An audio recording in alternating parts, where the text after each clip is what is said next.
ભરેલો મકાઈનો રોટલો બનાવવા માટે સૌપ્રથમ મકાઈનો લોટ લેવાનો, એમાં મીઠું એડ કરવાનું, અજમો એડ કરવાનો અને એમાં થોડી હળદર એડ કરવાની. લોટમાં બધું નખાઈ જાય એટલે લોટને સરસ રીતે મિક્સ કરી દેવાનો અને પછી એમાં ગરમ પાણી એડ કરવાનું.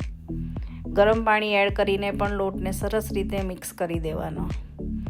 એકદમ સરસ મિક્સ થઈ જાય પછી એને આપણે થોડી વાર રેસ્ટ કરવા માટે મૂકી દેવાનું. આવું ગરમ પાણી એડ કરીને લોટ કરવાથી લોટ થોડો રોટલાનો માવો બનાવી દઈએ. પનીર એડ કરવાનું, ચીઝ એડ કરવાની. બંને એડ થઈ જાય એટલે એ મિક્સચરને સાઈડ પર મૂકી દેવાનું. 10 મિનિટ પછી આપણે લોટને બરાબર મસળી લેવાનો, જ્યાં સુધી લોટ એકદમ લીસો ના થાય ત્યાં સુધી.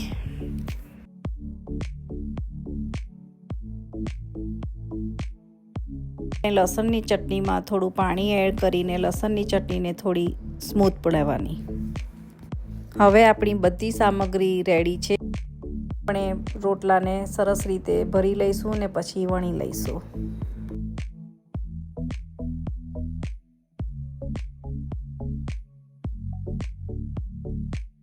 આપણો રોટલો સરસ વણાઈ ગયો છે. હવે એને મીડિયમ તાપે સરસ રીતે બંને સાઈડ પર શેકી લેવાનો.